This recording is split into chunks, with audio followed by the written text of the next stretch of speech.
जय हिंद मेरे हिंदुस्तान और हिंदुस्तान के निवासियों। मैं कर्नल ए के शुक्ला।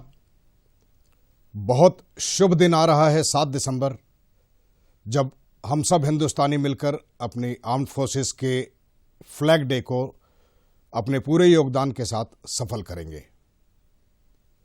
यहां पर यह जानना जरूरी है कि ये आर्म्ड फोर्सेस फ्लैग डे कब, क्यों, किसके विचारों से और कैसे शुरू किया गया।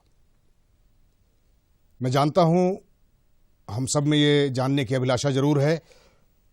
तो 1947 में जब हिंदुस्तान और पाकिस्तान का बंटवारा हुआ, 47 के आखिरी में अक्टूबर नवंबर में पाकिस्तानी कबायलियों ने कश्मीर के ऊपर आक्रमण किया।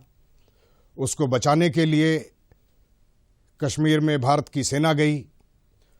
बहुत सारे जवान शहीद हुए। हिंदुस्तान का पहला परमवीर चक्र मेजर सोमनाथ शर्मा ने अपने प्राणों की सर्वोच्च बलिदान की आहुति देकर हासिल किया।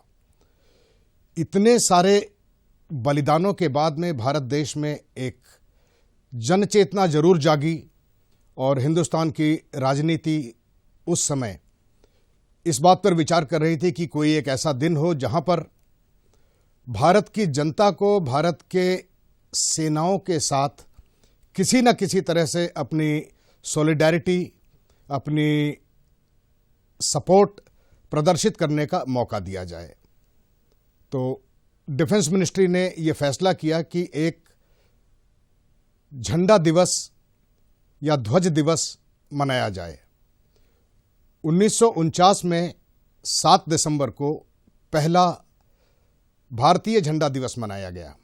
इसमें तमाम जनता से अपील की गई कि आप अपनी शक्ति भर अपना आर्थिक योगदान उन जवानों के, विधवाओं के, उनके बच्चों के लिए करें जिन्होंने आपकी सेवा की है, आपके देश की हिफाजत की है और इस बात को सुनिश्चित किया है कि आप शांति के साथ अपने देश में रहकर अपने अपने काम को बेहतरीन तरीके से अंजाम दे सकें, जिससे देश अंदर से भी मजबूत हो और बाहर से भी। 7 दिसंबर 1949 से लेकर आज तक लगातार चला आ रहा है। 1993 में झंडा दिवस का नाम बदलकर सशस्त्र सेना झंडा दिवस कर दिया गया। मूलतः ये झंडा क्यों लहराता है, ये हम सबको जानना आज बहुत जरूरी है। सीमा पर जब कोई शहीद होता है अपने देश की एक एक कण मिट्टी की हिफाजत के लिए, उसकी सांसों से निकलने वाली ज्वाला, उसकी सांसों से निकलने वाली ऊर्जा, वो आखिरी सांसें उस तिरंगे को लहराने के लिए जान देती हैं। उन सांसों से शक्ति पाकर वो झंडा हम सब का हमसाया बना रहता है। आज जरूरत है उस कुर्बानी देने वाले जवान, वो विकलांग जो सीमा पर लड़ते हुए हमारी हिफाजत के लिए शहीद हो गए या अपने महत्वपूर्ण अंग खो दिए, वीरांगनाएं, वीर नारियां और उनके संतान, वो जवान जिन्होंने हमारी हिफाजत के लिए सीमा पर लड़ते हुए या तो अपने प्राणों की सर्वोच्च कुर्बानी दी या किसी अपने महत्वपूर्ण अंग को गंवाकर हमारी रक्षा की। हम चाहेंगे पूरा हिंदुस्तान एक साथ खड़ा होकर उनके इस जज्बे को सलाम करे और प्रदर्शित करे कि हम अपने जवानों के साथ खड़े हैं, क्योंकि वो हमारी हिफाजत में खड़े हैं। हम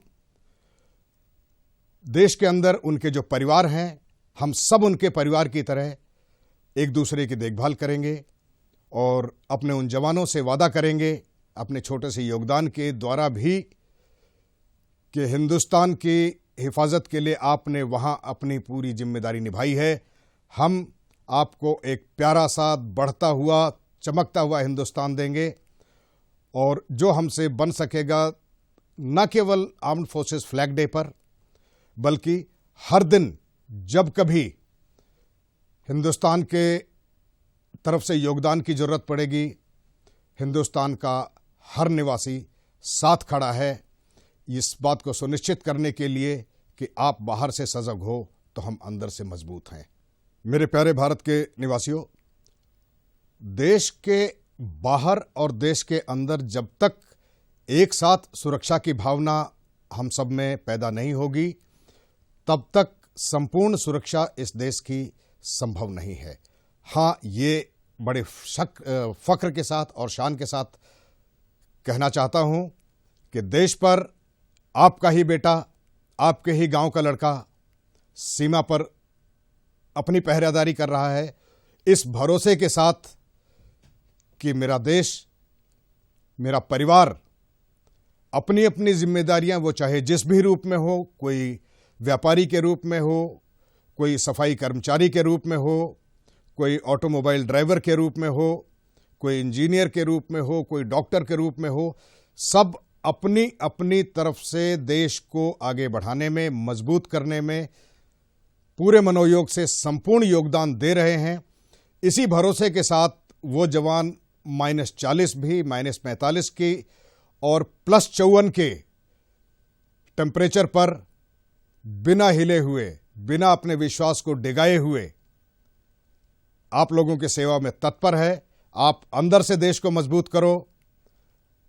आपके जवान सीमा पर आपकी हिफाजत के लिए एक एक सांस के साथ मजबूत खड़े हैं, भरोसा रखिएगा। जय हिंद।